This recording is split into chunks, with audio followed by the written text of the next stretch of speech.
Hi, I'm Amelia and I'm an occupational therapist at Leach Therapy Clinic.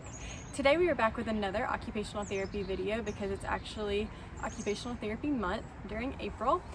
So we will be explaining some different parts and different skills that we focus on in therapy sessions with your children. So today we're talking about the sensory system, which to me is one of the most important, but it's often overlooked because it can really have such a huge impact on your child if your child is not regulating the way that they need to be. It can really affect every part of their life and especially be affecting their participation in meaningful activities, their ability to pay attention to those tasks, and also their behaviors. So you may hear different terms like sensory processing disorder, sensory problems. You may hear this kind of thing when people talk about that there's sensory problems that are causing behavior in your child, or maybe your child has autism and you've heard a lot of references to the sensory system. So the idea here is that a lot of us know about the 5 major senses, which is our ability to see, hear, smell, taste, and touch. But there's also 2 others called the proprioceptive and the vestibular systems that we'll explain a little bit later. If your child has any sensory processing problems, what that means is that the way that your child's brain understands these things is that if your child sees, hears, tastes, touches something, or maybe the way that their body moves, the brain is saying either we need a lot more of this, and maybe you see them just doing the repetitive behaviors over and over and over again, or maybe the brain is saying this is dangerous, we don't need to do this, you need to stay away from this. So those are some of the different behaviors that you might see. So I want to go into each specific sensory system and explain a little bit about what you might be seeing with your child. So for the visual system, or being able to see, a lot of times kids have more problems in fluorescent lighting, which is our indoor lighting from our light bulbs and things like that, whereas they do a lot better in natural lighting, or they may also prefer being in the dark with more calming lights like Christmas lights or even lava lamps. So that's something to try out in your home because it can really help bring down maybe some like hyperactivity, or maybe they just seem overstimulated indoors with that kind of lighting. The next thing that we're going to talk about is the auditory system, which has to do with their hearing. So you may notice that when your child is around fireworks, blow dryers, vacuum cleaners, anything like that, they're always covering their ears, and they, really just have a very strong response to loud noises, even as they get into like adolescence and as a teenager as well.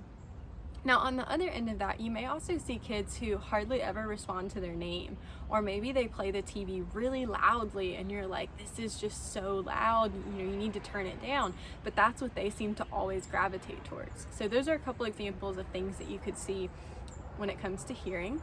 Now, smell and taste kind of go together because it's usually related to food, or it could kind of be some similar responses here. So you may notice that your child smells things way before you ever do. Maybe you're going down the highway and they can smell smoke from a fire or something miles before you ever do. Or maybe they're in the house and you're cooking a certain food and they smell something and it just is overwhelming to them that they can't stand to be in the same room as it. They can't, it may even make them kind of nauseous. And you may see some of those same responses with taste as well, that they may gag or even vomit at eating certain foods. Now on the other side of that, you may see that they are just really drawn towards these super strong smells that you can't hardly stand to be around.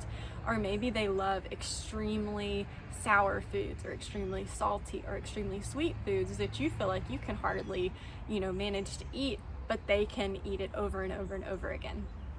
Now, when it comes to the touch or our tactile sense, you may have a child who every time you go into a store, a school, museum, anything like that, they are just touching every single thing as they walk down the aisles. As much as you tell them not to, they just can't seem to help themselves. They touch everything. On the other side of that, you may also see a child who can't stand to have their hands dirty. The second they get something on their hands, they have to go wash it off, and they can't really pay attention to anything else or do whatever it is that you want them to do because they are just so consumed with what is on their hands in that moment. You may also have a child who really does not tolerate teeth brushing, haircuts, nail trimming, or clothing in general. If that is something that you have with your child, that can also be a tactile or touch sensory problem. So those are definitely some things that we can work through as well with occupational therapy. So now that we've talked about our major 5 senses that a lot of people already know about, I want to talk to you guys about vestibular and proprioceptive. Vestibular has to do with understanding where your body is in space. So there's actually something in your ear called the vestibule. And so the vestibular system is we understand where we are based on where this piece in our ear. So it allows us to know if we are standing upright, if we're turned to the side, if we're hanging upside down. So a lot of times this has to do with actually rocking movements back and forth, like being in a rocking chair. It also a lot of times has to do with being on a swing. So you may notice that your child loves swings and will not get out of the swing. Or you may notice that your child can spin really, really quickly and you feel nauseous even just watching them, and you don't know how they're able to, handle how much they're swinging around. On the other side of that, you may have a child who is extremely, extremely afraid of any kind of rocking movements or any swinging at all. The second their feet come off the ground, they really just become very upset.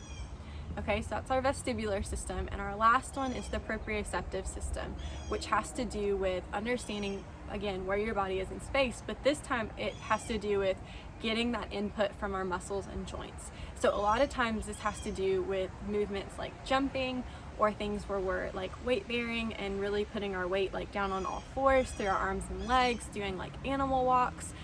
You may notice that your child loves to jump.